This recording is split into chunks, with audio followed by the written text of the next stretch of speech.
Now, funny enough, the movie The Matrix is actually portraying a dream that Neo is having while he is sleeping at his computer desk.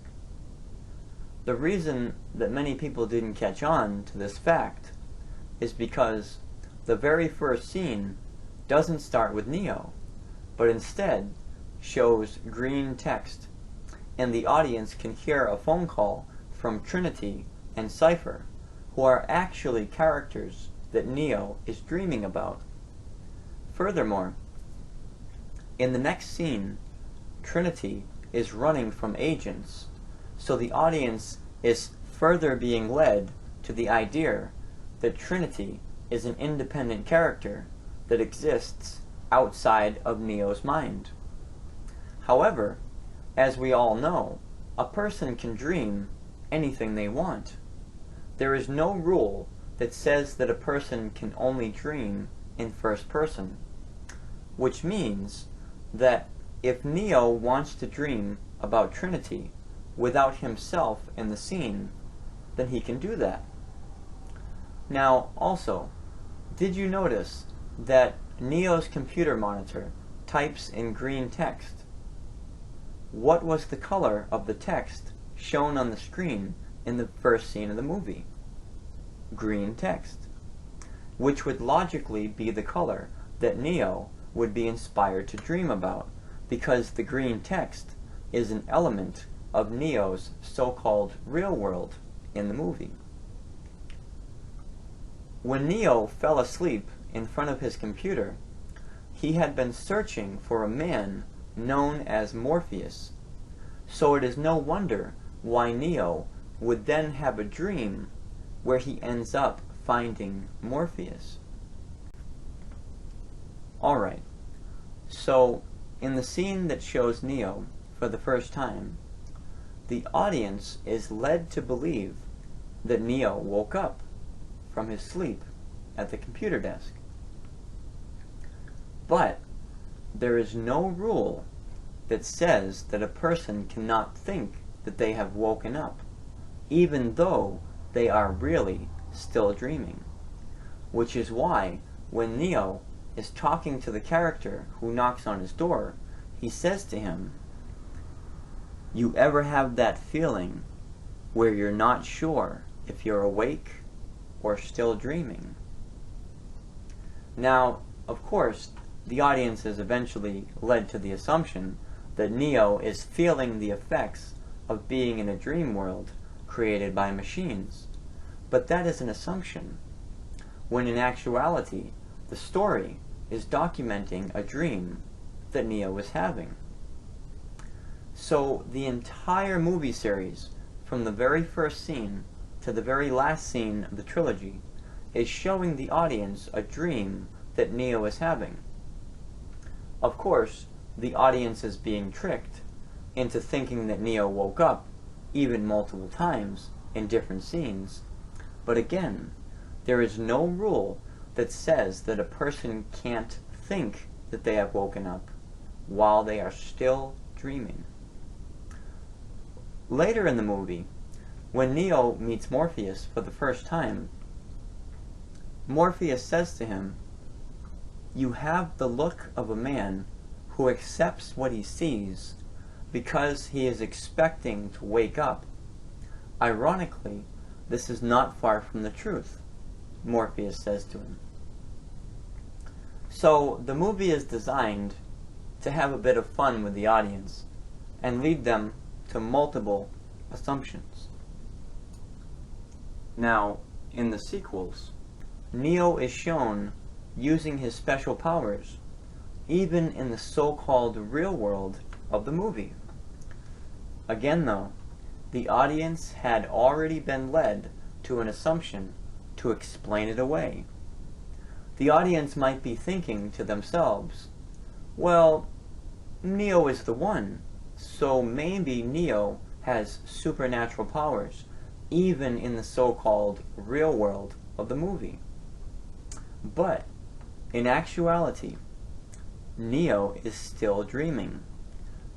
The entire Matrix trilogy is one long dream, that Neo is having. And that is why Neo can defy physics in both the so-called computer world and the so-called real world of the movie. Because it's all a dream. Okay, now that we have established that Neo is dreaming the entire movie series, let's move on to the next concept, which is a very important idea that the movie tries to install in the audience. It's very simple too. If someone offers you a red pill or a blue pill, which one do you take? Neither. You don't take either pill. In the movie The Matrix, the character Neo is being offered a false dichotomy, which means that the character Morpheus is trying to trick Neo into taking a pill by offering Neo two choices. It doesn't matter if it is a red pill or a blue pill. Either way, Neo would be tricked into taking a pill from a stranger. Morpheus is trying to limit Neo's choices between two possibilities, which is a sales trick. One of many other choices would be to get up, walk out of the room, and therefore not take either pill. Somehow, Warner Brothers, a major corporation, has helped a generation to think that they have to choose between two choices and that no other choices exist. Why? Because limiting people's choices is an advertising trick that corporations often use, and that limited mentality is exactly what corporations want people to have. The movie is portraying Neo's dream, as I have already stated, but in addition, the movie also portrays other ideas, such as the so-called deal with the devil, which is why Morpheus has such an expression of satisfaction on his face as Neo is taking the pill, because Morpheus knows that he has easily tricked Neo into taking a pill. And just think about how deceptive Morpheus really is when he says to Neo that no one can be told about what the Matrix is, which is a lie, because the Matrix can be explained in one long sentence. Ready? The Matrix is an artificially created, ultra-realistic, virtual reality world in a computer system made by AI machines that are holding real biological humans prisoner to harvest their energy while they are being tricked into thinking that the virtual world is real by hooking them up to a system with metal connectors at multiple locations on their body to make it feel like a real world. How about that? So people can be told what the Matrix is. Huh, who would have thought? Furthermore, it's not even logical to think that AI machines couldn't simply come up with another way to find energy sources, such as going higher than the clouds that are blocking the sun, or finding a geothermal vent somewhere. Seriously, come on. One of the many reasons why the Matrix movies have so many illogical scenes and ideas is because Neo is dreaming the entire thing. In a dream, you can jump as high as you want. You can fly, you can walk on walls, and a multitude of other physics-defying stunts. In other words, when a person is dreaming, logic does not have to be followed. Dreams simply do not have to adhere to reality.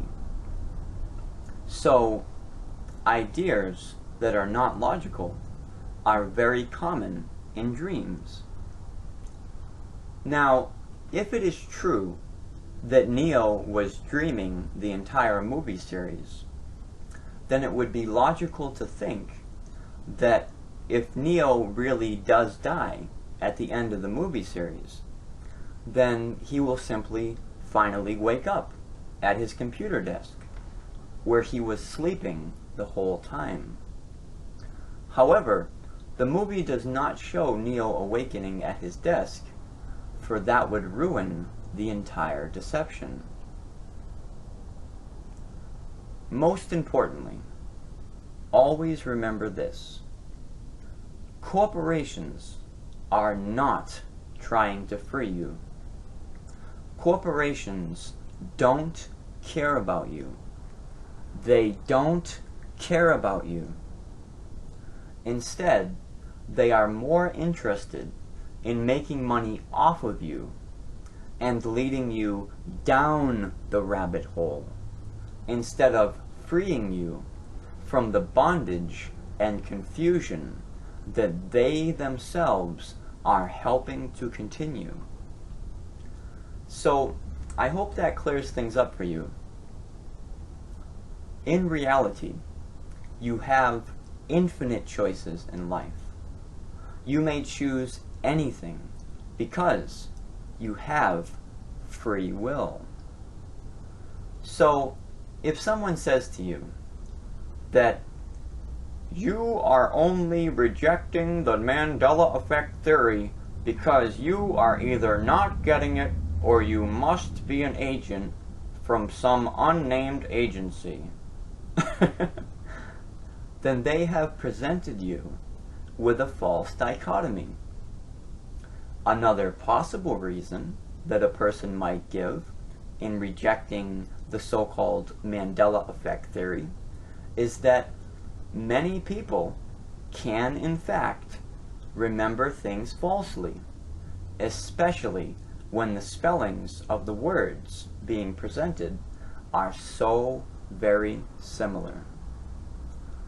And of course, fantasy movies, such as The Matrix, and the decades of advertising tricks that have been used on us do not help humanity to have clear memories or logical minds. Instead, humanity has been led into multi-layered fantasy worlds where they are being taught to accept fantasy over physical evidence. Take care, everyone, and have an awesome day.